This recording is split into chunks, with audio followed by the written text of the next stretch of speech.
to Wicklow, the Garden of Ireland. This here is Ballyknocken House, Farm and Cookery School. It's my family home. I'm the third generation here. And Ballyknocken, Ballyknocken, from the Irish language, the homeland of the Little Hill.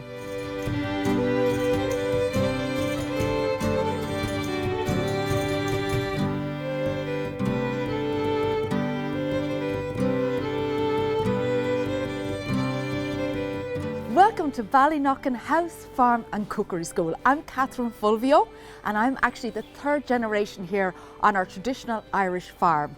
Now this building behind me here, this is my baby. This is the old milking parlour of the farm where my dad milked the cows when I was young, and it is now our cooking school and has been for the last 20 odd years.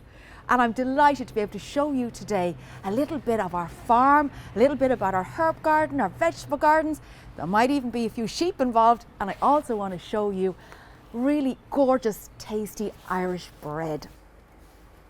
Now you might have seen me before because I've been blessed to have wonderful opportunities, not just here in Ireland but worldwide as well. I cook on television here in Ireland, I write recipes, I write cookbooks, and I love every second of it. But I'm also on a channel called Recipe.TV over in the United States, and I cook on NBC's Today Show, usually for St. Patrick's Day, but I'm with you today for this one.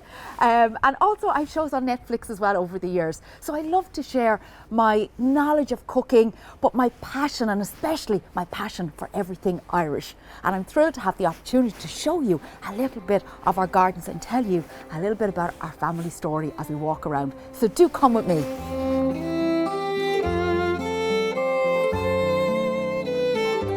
This herb garden is my pride and joy. Well, actually, no, my children are my pride and joy, but this is a good contender.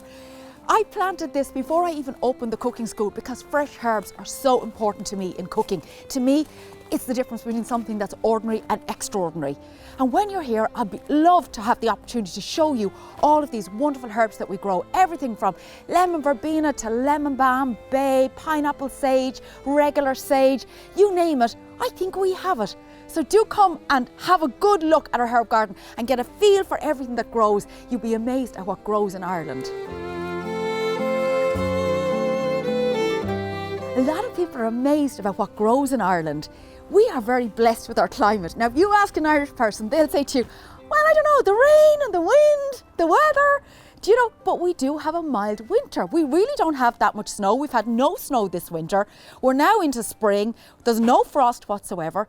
There's practically permanently growing grass for us, and you'll see that with our happy sheep in the field in a few minutes. But what it means is that we really don't have to tend too much to the gardens, which for me is a dream. So right in front of me here is the rosemary. I've had that all winter. I've had sage all winter. The bay I've had all winter. And pretty soon the mint is already starting to shoot up. The oregano will be coming out. Thyme I already have. I am blessed, and I will use all of these in the kitchen. I'll also make lovely teas with the beautiful herbs, like the lemon balm is beautiful in tea. The lemon verbena is also gorgeous in tea. Mint, peppermint, fabulous for teas, and we use them for sweets and savouries. So it's a wonderful, wonderful experience to come here and just to feel the herbs and just rub your fingers and just smell them.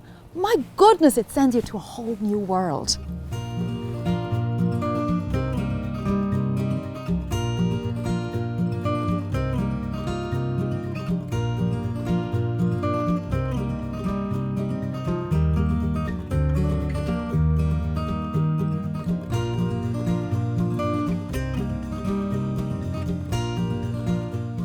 This house here, it's really special.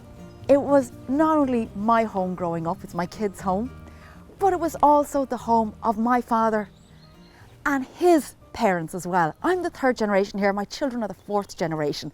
It is a farmhouse from the 1850s, and it was built originally for a rent collector. So then the tenant farmers had smaller houses with thatched roofs in around the area, and then the rent collector would have been in this house. So it was a 4-bedroomed house at the time. It's now 7 bedrooms because my mother was very ambitious and opened a bed and breakfast, which I grew up in. Now, she kind of underplayed it when she called it bed and breakfast. We cooked breakfast, lunch and dinner 3 meals a day for guests staying when I was growing up. So that's where I learned to cook. And I did go on to culinary school and did learn more, but I learned my core skills really tied to the apron strings of my mother and my grandmother here in our farmhouse, and we still welcome guests to this day. It's a really, really lovely traditional Irish home. It's a piece of Ireland.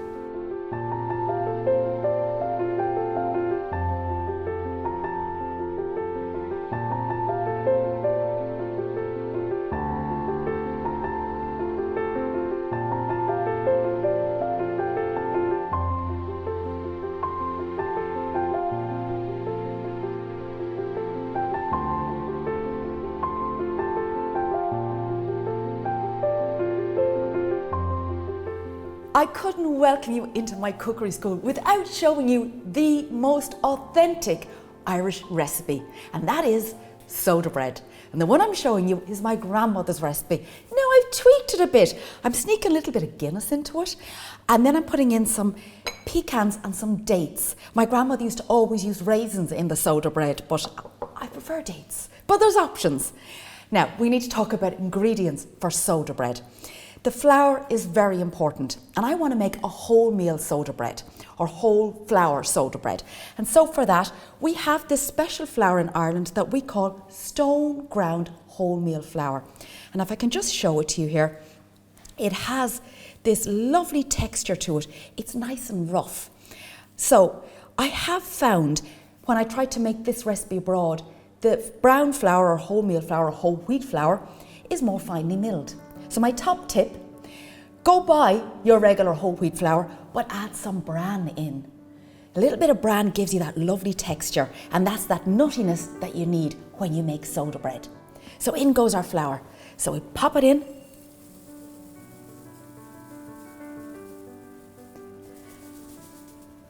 Right. Now, if you made bread with only whole wheat flour, it's way too coarse. So what we need is plain white flour to go with it. We call this cream flour. And this also is a very special flour, but it's a flour that you can get. A cream flour is quite like a cake flour, for example. What it is, it's a lower gluten flour. It's so beautifully soft. It's an unbleached flour, and it is like talcum powder. It's so lovely to work with. So then we'll just move this over here, and in we go. So this is it. I don't need to sift it because I'll show you a little technique I have now in a minute for it. So that is your cake flour or cream flour.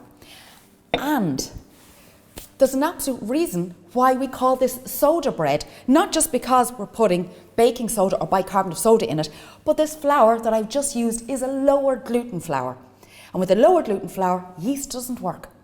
So because this is Irish flour, we've always used baking soda, bicarbonate of soda, we call it bread soda, to make our bread. So there's an absolutely logical reason why we're famous for our soda bread. Now the soda, this is very important. You have to measure the soda exactly. So we're going with a level teaspoon of soda. So you get your teaspoon and you flatten it off like this. I must tell you, I have to say that so clearly, it's a level teaspoon of soda. I was showing a group from Europe a few years ago how to make soda bread, and then they made it. And with my Irish accent, I said, a level teaspoon. And one of the guys down the back put in 11 teaspoons of soda in the bread. So if you are recreating this recipe, it's 1 level teaspoon. So here's a little trick. You can use a sieve and you can sift the soda, which is very typical.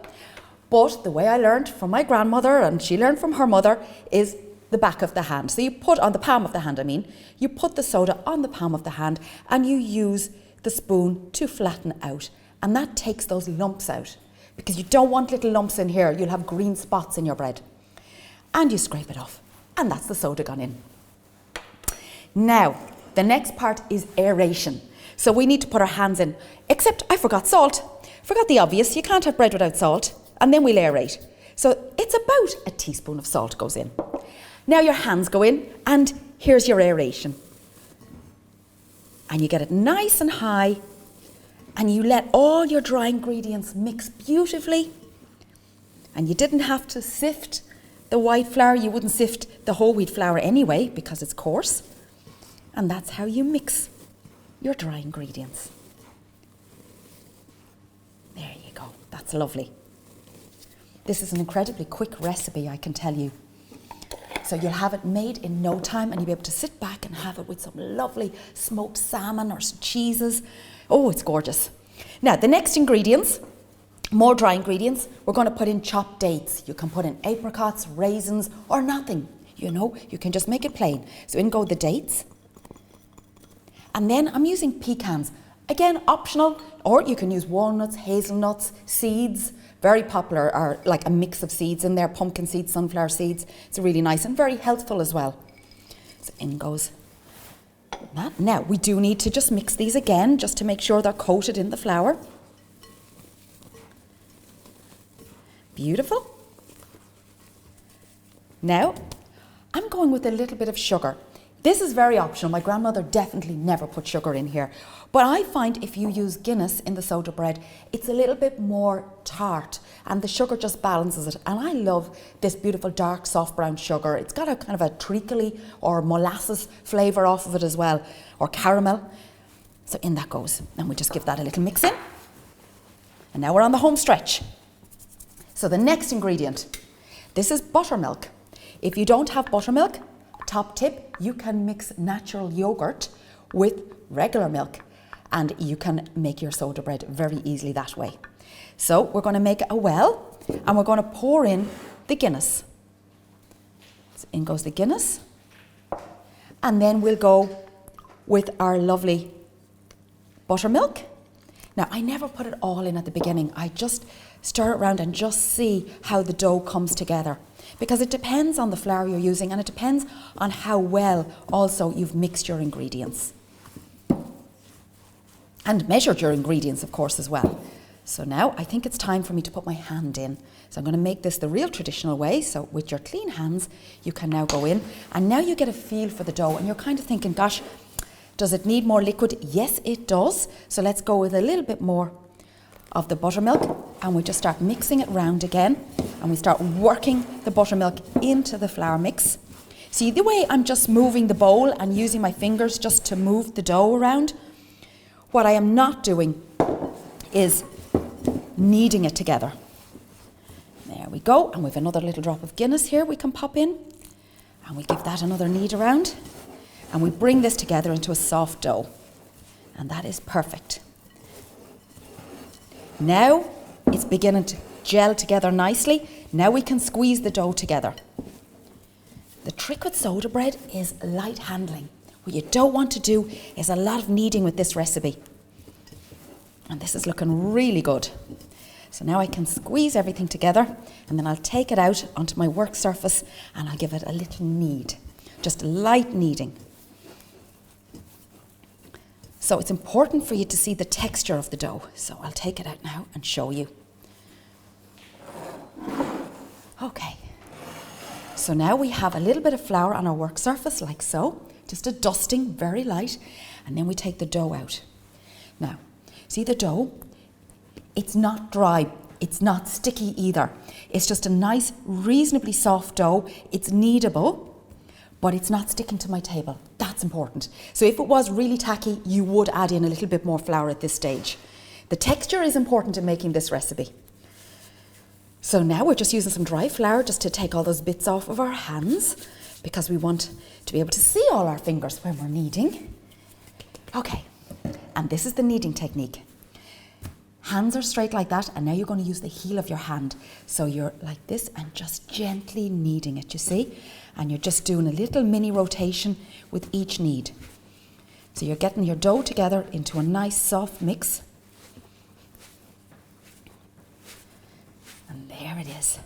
And you keep at that, and if you don't need the flour underneath, just whoosh it out of the way because you don't want to be adding in extra flour here.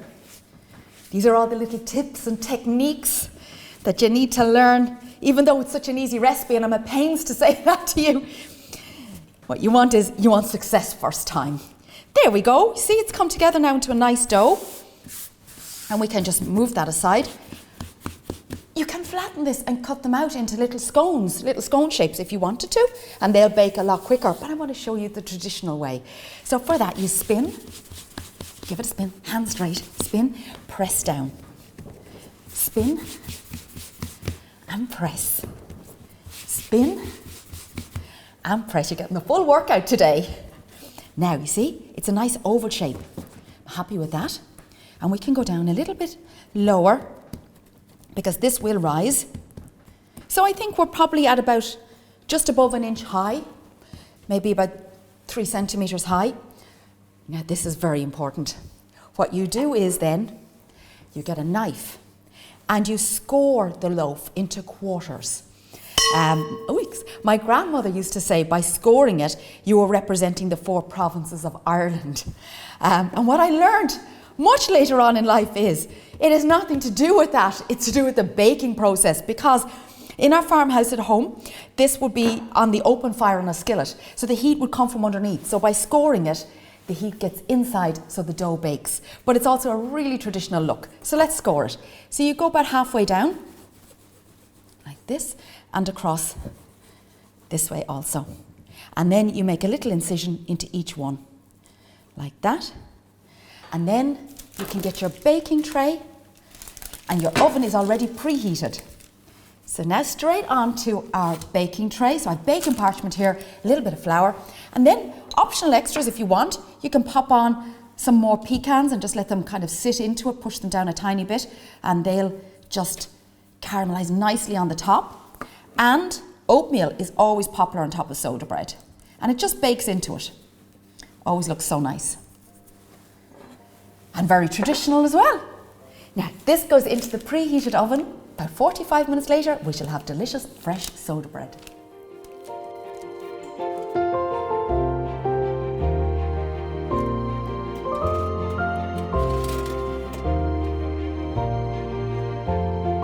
And here it is, our homemade fresh soda bread.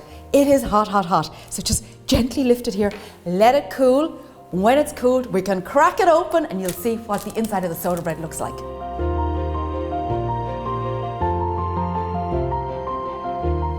So our loaf is cooled, and you know it's done, by the way, when you tap it, listen, you get that hollow sound. That's when you know your loaf is perfectly cooked. So now let's crack it open. So you just literally put your fingers underneath and you pull it apart like so.